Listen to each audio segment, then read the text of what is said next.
خوف خدا عشق مصطفیٰ،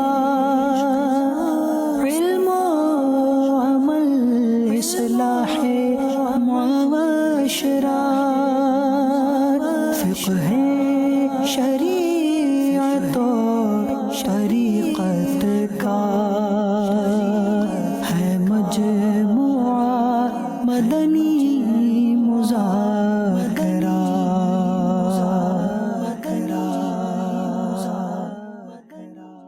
الحمدللہ رب العالمین والصلاة والسلام علی سید المرسلین، اما بعد فاعوذ باللہ من الشیطان الرجیم، بسم اللہ الرحمن الرحیم، الصلاة والسلام علیک یا رسول اللہ وعلی آلک واصحابک یا حبیب اللہ، الصلاة والسلام علیک یا نبی اللہ وعلى آلك وصحابك يا نور اللہ۔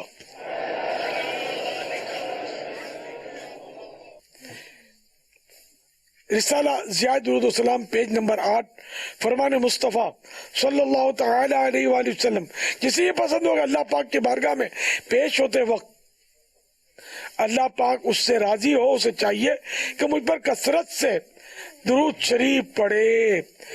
صلو علی الحبیب صلی اللہ تعالی علی محمد۔ جہیز کے حوالے سے جو دکھاوا کیا جاتا ہے یا اعلیٰ اعلان جو بتایا جاتا ہے کہ یہ دیا یہ دیا جس طرح دیا، تو میری عرض کرنے کا مقصد یہ ہے کہ اس میں اگر جو دیکھنے والے ہوتے ہیں وہ اعلیٰ اعلان بلایا جاتا ہے نا دیکھنے کے لیے کہ آئیں آپ بھی دیکھیں آپ بھی دیکھیں، تو ان میں اگر جو یتیموں کی بچیاں ہوتی ہیں، جو غرباء کی بچیاں ہوتی ہیں، تو کیا ان کی دل آزاری نہیں ہوتی ہے؟ اس میں برائے کرم یہ ارشاد فرما دیں۔ اس کو دل آزاری نہیں کہتے، پھر تو وہ بلڈنگ بنانا بھی دل آزاری ہو جائے گی کہ جھگی والے کا دل دکھے گا، پھر جھگی بنانا بھی منع ہو جائے گا کہ وہ جو فٹ پاتھ پر پڑے ہوتے ہیں جن کے پاس مکان نہیں ہوتا ان کا دل دکھ جائے گا، تو یہ تو پھر دنیا کا نظام ہی رک جائے گا۔ اس کو دل آزاری نہیں بولتے، اس میں کوئی حرج نہیں اگر اچھی نیتوں کے ساتھ دل جوئی کے ساتھ کوئی اچھا جہیز دیتا ہے، نیت اچھی ہو، واہ واہ کروانا، حب جاں اور یہ سب مسائل نہ ہو، تو اللہ کی رضا کے لیے دل جوئی کے لیے کوئی اچھی چیز دیتا ہے کسی کو اور چار آدمیوں کو دکھاتا ہے، اور اس میں کوئی اس کے فاسد نیت بری نیت نہیں ہے، تو اس پر کسی کی دل آزاری کہنا تو سمجھ میں نہیں آ رہا۔ واللہ تعالی اعلم ورسولہ اعلم عز وجل وصلی اللہ تعالی علیہ وآلہ وسلم۔ صلو علی الحبیب صلی اللہ تعالی علی محمد۔ نمک ہمارے کھانوں کا لازمی جز ہے، اس کے بغیر کھانے میں ذائقہ نہیں آتا۔ نمک ایک انتہائی سستی شے ہے مگر اس کی اہمیت بہت ہے۔ نمک کا سب سے زیادہ جز سوڈیم ہے اور عموماً سائنسی زبان میں نمک کو ہی سوڈیم کہا جاتا ہے۔ ایک نارمل انسان کے جسم میں 250 گرام کے قریب نمک ہوتا ہے۔ نمک کی 2 اقسام دستیاب ہوتی ہیں، سمندری نمک، پہاڑی نمک، جسے لاہوری نمک بھی کہا جاتا ہے۔ اس کے علاوہ قدرت نے پھل اور سبزیوں میں بھی نمک کی کچھ مقدار رکھی ہے۔ نمک ہمارے جسم میں موجود اجزاء میں سے ایک اہم جز ہے۔ نمک ہمارے جسم میں فلوئڈز کی مقدار کو برقرار رکھتا ہے۔ یہ ہمارے جسم میں بلڈ پریشر کو کم ہونے سے روکتا ہے، البتہ اس کی زیادتی بلڈ پریشر کو بڑھا دیتی ہے، دل اور گردے کی امراض میں مبتلا کر سکتا ہے۔ نمک ہمارے جسم سے کثافت کو بھی دور کرنے میں مدد دیتا ہے۔ نمک کا استعمال انڈسٹری میں بھی ہوتا ہے اور مختلف اشیاء بنانے میں اس کا کردار ہوتا ہے۔ دنیا میں تقریباً 20 کروڑ میٹرک ٹن نمک کی پروڈکشن ہے۔ دنیا کی کل نمک کی پروڈکشن کا 6% حصہ انسان کے استعمال میں آتا ہے۔ امیر اہل سنت یہ ارشاد فرمائے کہ نمک کے استعمال میں کیا احتیاط کرنی چاہیے اور کھانے میں کون سا نمک استعمال میں رکھنا چاہیے، سمندری یا کان کا، اور جو ڈیلر منافع کی خاطر نمک مکس کر کے بیچتے ہیں ان کے بارے میں آپ کیا فرماتے ہیں؟ اللہ تبارک و تعالیٰ کے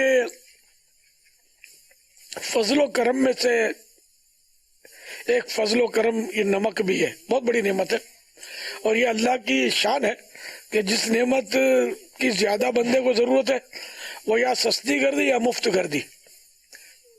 نمک سے زیادہ ہوا کی ضرورت ہے، ہوا اللہ تعالیٰ نے مفت کر دی.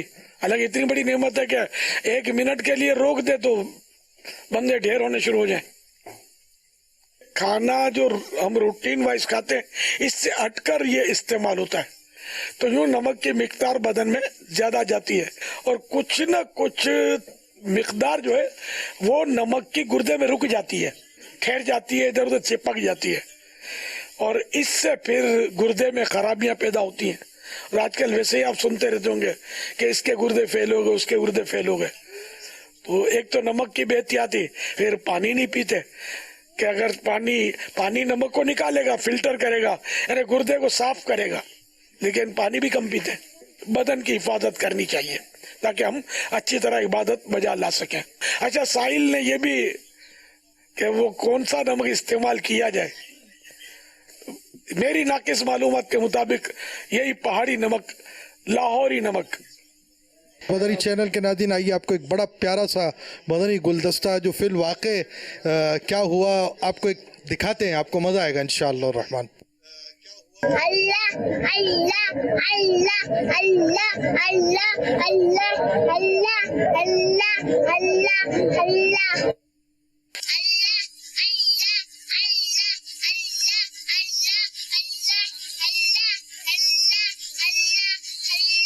ماشاءاللہ ابن مفتی شفیق کے ذکر اللہ کا منظر, مرحبا.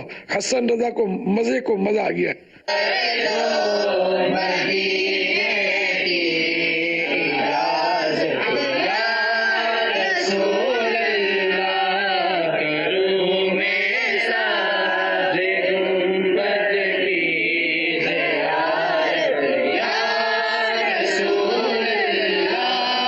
امیر اہل سنت, جیسا کہ آپ دیکھ رہے ہیں کہ برف باری میں اور اتنی سردی کے اندر اس طرح سے بچوں کو کھڑے کر کے دعائے مدینہ کروانا کیسا؟ ایسے بچوں کو سرد علاقوں میں رکھنا کیسا, ان کو پڑھانا کیسا, ان کو پانی پلانا کیسا ایسی سردی میں, وضو کروانا کیسا, نماز پڑھانا کیسا, مسجد میں پہنچانا کیسا. تو بہت سارے سوالات کھڑے ہوتے ہیں. تو ظاہر ہے کہ وہ جہاں برف باریاں ہوتی ہیں وہاں کے باشندے اس کے عادی ہوتے ہیں, برداشت کر لیتے ہیں. کیا ایک خاتون کے لیے دل کا پردہ کافی نہیں؟ یوٹیوب سے ایک سوال ہے. دل کے پردے کا برقع دیکھا نہیں کبھی, کس طرح کا برقع ہوتا ہے, کس طرح کا وہ دوپٹہ ہوتا ہے. یہ مطلب وہ شیطانی حرکتیں ہیں. تو مطلب یہ کہ آخر وہ بدن پہ کپڑے تو پہنتی ہے نا, یا وہ دل پہ کپڑے پہنتی ہے, معاذ اللہ. ارے بدن چھپانا ہے تو ادھورا کیوں چھپائے, پورا چھپائے. تو اس لیے وہ شریعت نے مطلب باقاعدہ وہ قرآن کریم میں چادر کا تذکرہ ہے اور دل پر کوئی چادر اوڑھی نہیں جاتی. وہ قرآنی آیت پڑھی ہے, یا ایہا النبی قل لازواجک وبناتک ونساء المؤمنین یدنین علیہن من جلابیبہن, کہ اے نبی آپ فرما دیجئے اپنی ازواج سے, اپنی بیٹیوں سے اور مومنوں کی عورتوں سے کہ وہ اپنی چادریں جو ہے وہ اوڑھنی کو نکال رکھیں. وقرن فی بیوتکن, یہ شروع کے اندر ہے کہ وہ اپنے گھر میں ٹھہری رہیں اور زمانہ جاہلیت کی طرح پھرتی نہ رہیں. قرآن چادر کا بیان کر رہا ہے, اوڑھنی کا بیان فرما رہا ہے, گھر میں ٹھہری رہنے کا بیان کر رہا ہے.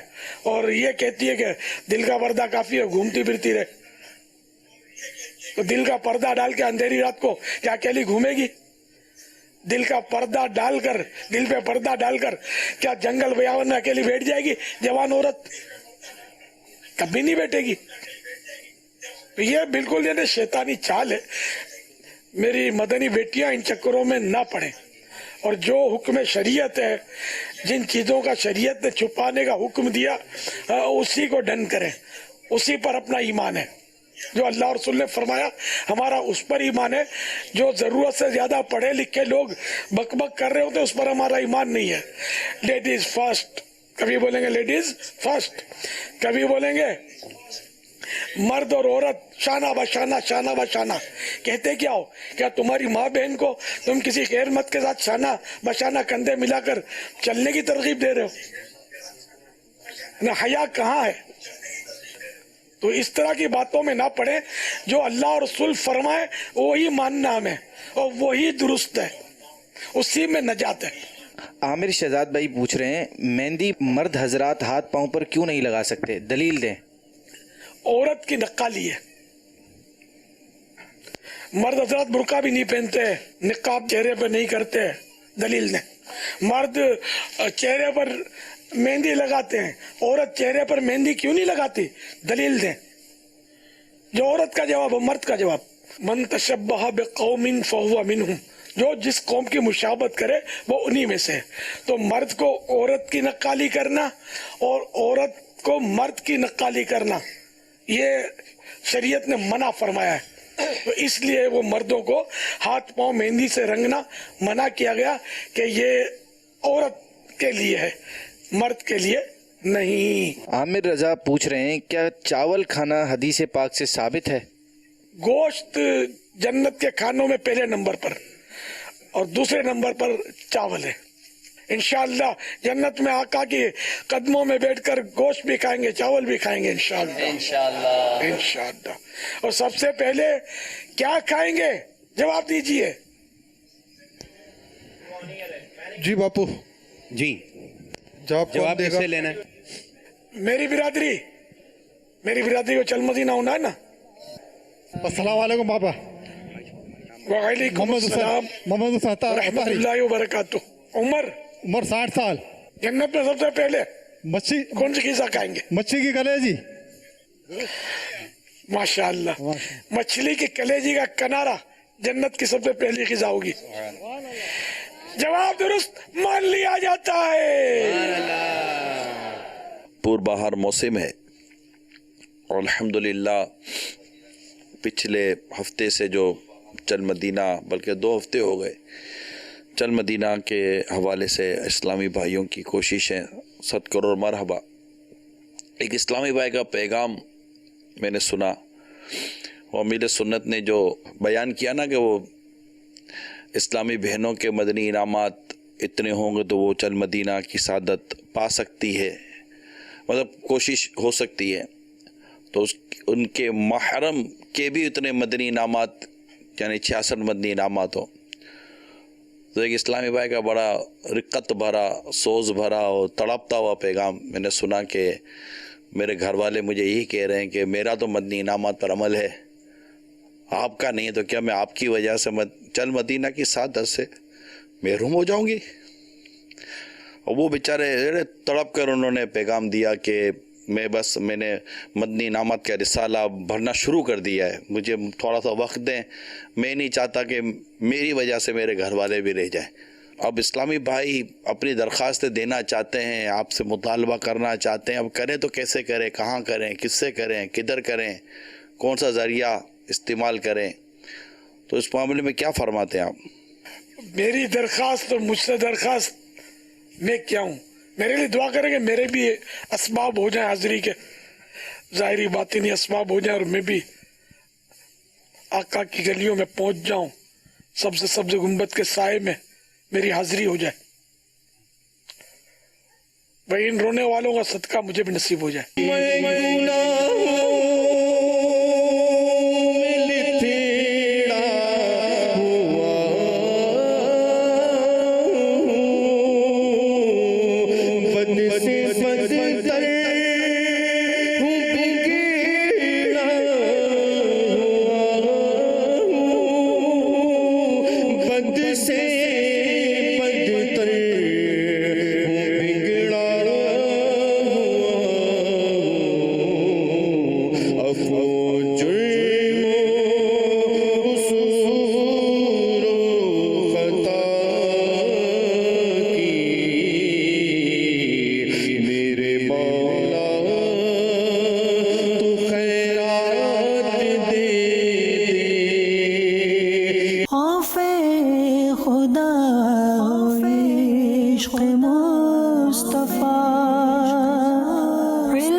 شریعت اور طریقت کا مدنی